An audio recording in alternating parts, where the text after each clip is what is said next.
Hello students, welcome back. Today I am going to start yet another interesting topic in trigonometry, that is trigonometric equation. Now first of all, what does trigonometric equations means? You all are well aware about the word equation. Class 10th 11th में भी हमने word equation पहले पढ़ा सीखा. Quadratic equation, cubic equation, linear equations class 10th में हमने ये सब पढ़ा. Now trigonometric equation means equation in which the variable is trigonometric. Means sin x is equal to 1/2 is a trigonometric equation. Now why this is a trigonometric equation? Equation means is equal to का sign आया तो ये trigonometric equation है. sin x is equal to 1/2 is a trigonometric equation, a simple trigonometric equation. Now जैसा कि आप सब जानते हैं एक इक्वेशन है तो मुझे उसको सॉल्व करनी है.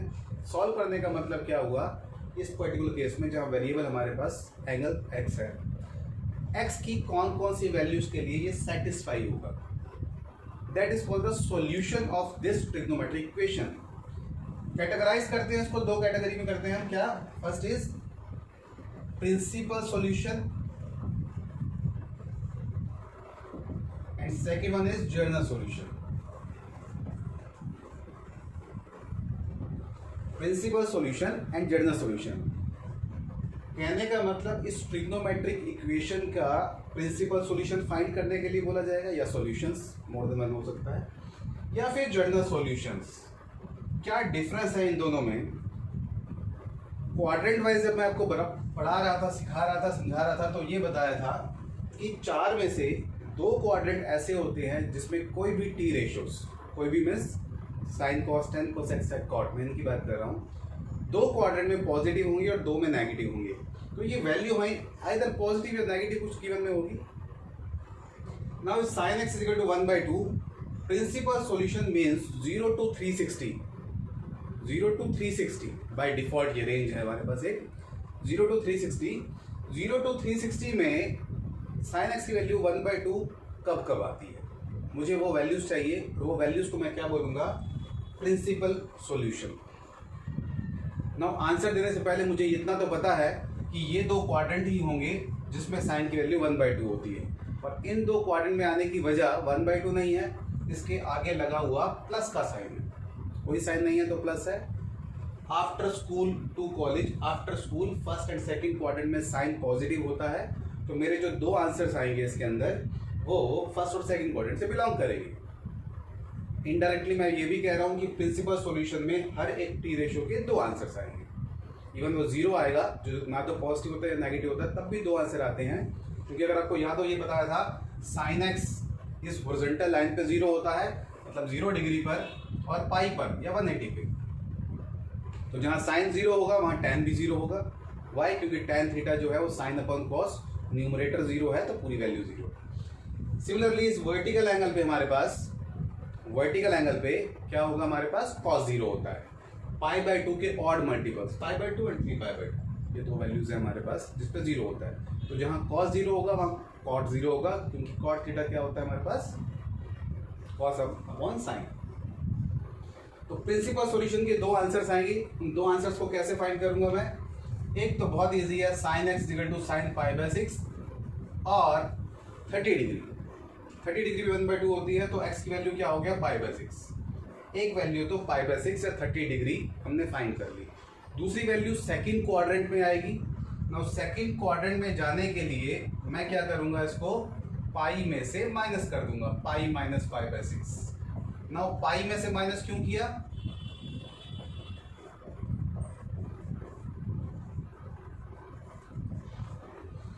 पाई माइनस क्यों किया? बिकॉज पाई माइनस थीटा, एक तो सेकंड क्वाड्रेंट, दूसरा पाई क्या बताया था आपको, नो चेंज लाइन. इस पाई से कोई एंगल माइनस या प्लस होगा हमारे पास, तो ट्रिग्नोमेट्रिक रेशियो चेंज नहीं होता, साइन का साइन, कॉस का कॉस, इसीलिए मैंने इसको पाई माइनस किया.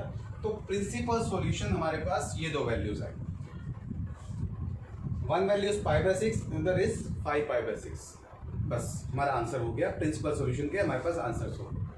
क्योंकि मुझे 0 to 360 के बाहर जाना नहीं, मैंने कहा बाय डिफॉल्ट जो रेंज है वो 0 से 2 पाई हमारे पास हो जाती है प्रिंसिपल सॉल्यूशन के लिए। तो 0 से 2 पाई के बीच में यही दो एंगल होते हैं जहाँ वैल्यू 1/2 होती है, पॉजिटिव 1/2, नेगेटिव हो सकती है थर्ड फोर्थ में। इतना क्लियर हो जाना चाहिए आपको। नाउ जनरल सॉल्यूशन का मतलब क्या हुआ? जनरल सॉल्यूशन का मतलब ये हुआ कि कितने ऐसे पॉसिबल एंगल्स हैं हमारे पास, कितने ऐसे पॉसिबल एंगल हैं जब वैल्यू 1/2 होगी। अगर π/6 लिया, इसमें 2 पाई प्लस कर दूं, मतलब 360 प्लस कर दूं। π/6 बेसिकली ये एक एंगल होता है 30 डिग्री, में यहाँ लिख देता हूँ। ये एंगल है हमारे पास 30 डिग्री। ट्रायंगल बना दूं तो मैं इसको यहाँ परपेंडिकुलर ड्रॉ कर देता हूँ। मतलब इस ट्रायंगल में साइन थीटा की वैल्यू 1/2 है। साइन थीटा परपेंडिकुलर और हाइपोटेन्यूज का रेशियो होता है। मतलब इस ट्रायंगल में इन दोनों साइड्स का परपेंडिकुलर और हाइपोटेन्यूज का जो रेशियो है दैट इज 1/2। हाइपोटेन्यूज परपेंडिकुलर से डबल है 30 डिग्री पे। मैं उसको कितना भी बड़ा क्यों ना बना, ये इसका मीनिंग था। नाउ अगर मैं इसमें 360 प्लस कर दूं, मीन्स यहां से घूम के मैं दोबारा यहाँ आ गया, तब भी तो एंगल वही होगा। तो 360 प्लस करने के बाद एंगल हो जाएगा 390, उस पर वैल्यू भी 1/2 होगी। फिर इसमें 360 प्लस कर दूं, फिर और 360 प्लस कर दूं, तो ऐसे जितने भी मैं 360 या 2 पाई प्लस करता जाऊंगा तो वैल्यूज मेरे पास में चेंज नहीं होंगी। क्योंकि 360 का मतलब क्या है, 1 कंप्लीट राउंड।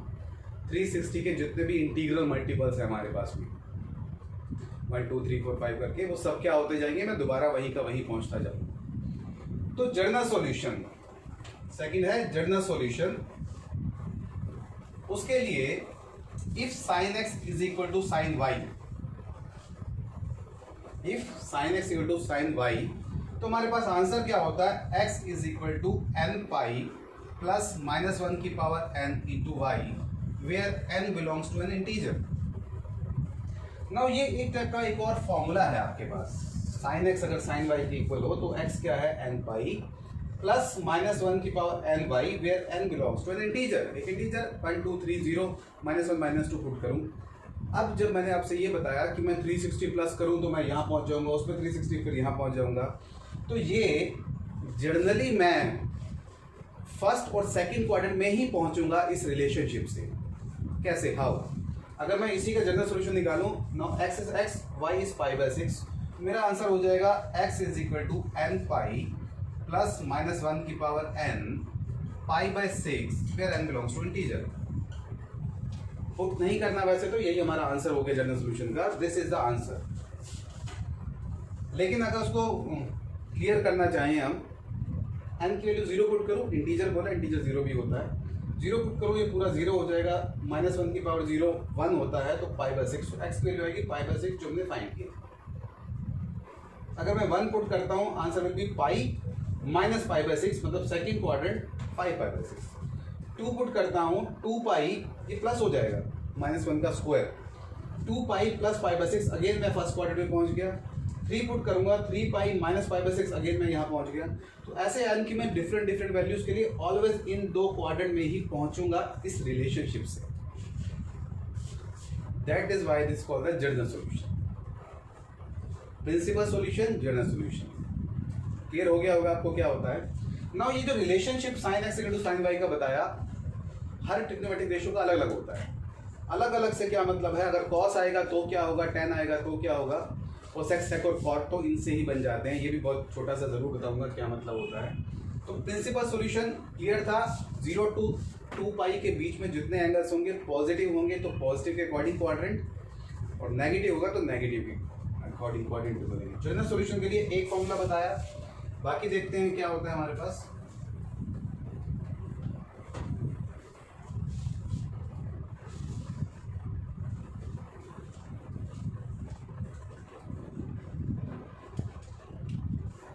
अगर cos x cos y के इक्वल होगा फॉर जनरल सॉल्यूशन, x की value 2n pi plus minus y, obviously n belongs to integer.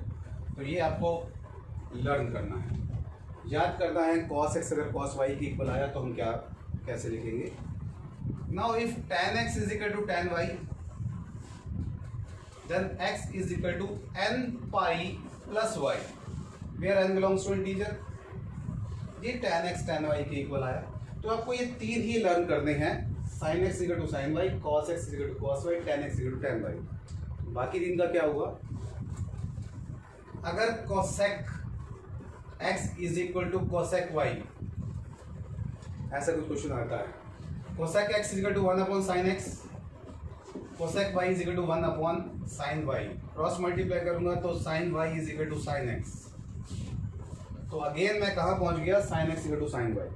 ऐसे ही सेक को भी 1 बाय कॉस करके मैं यही पहुंच जाऊंगा और कॉट को मैं tan में यहाँ पहुंच जाऊंगा। तो आपको ये 3 आइडेंटिटीज लर्न करनी है। फॉर्मूला का कलेक्शन कहीं पर भी आपके पास में है, उस कलेक्शन में इसको आप ऐड कर लें तो ट्रिग्नोमेट्रिक इक्वेशंस के ये जनरल फॉर्मूले हैं जो आपको याद है।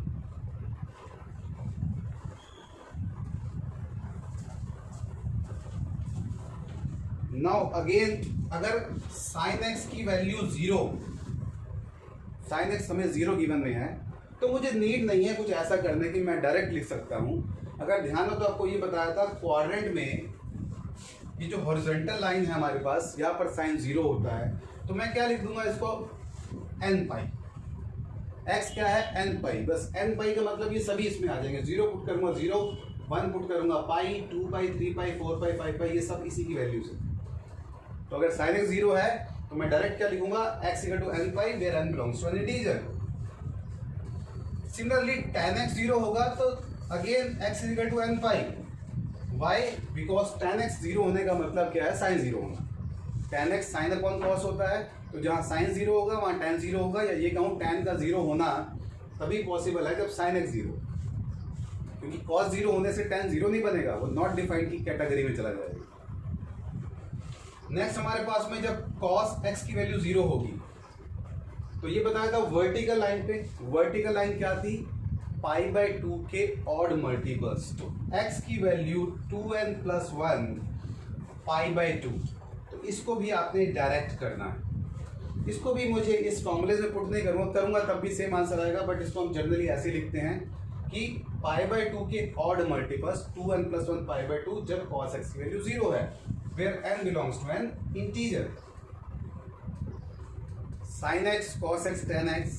आई होप आपको ये टॉपिक यहाँ पर क्लियर हो गया होगा, जो कि आया है हमारे पास ट्रिग्नोमेट्रिक इक्वेशन का। इसके साथ ही मैं आज का लेक्चर यहीं एंड कर रहा हूँ। आई गेस आपको बहुत अच्छे समझ में आ गया होगा।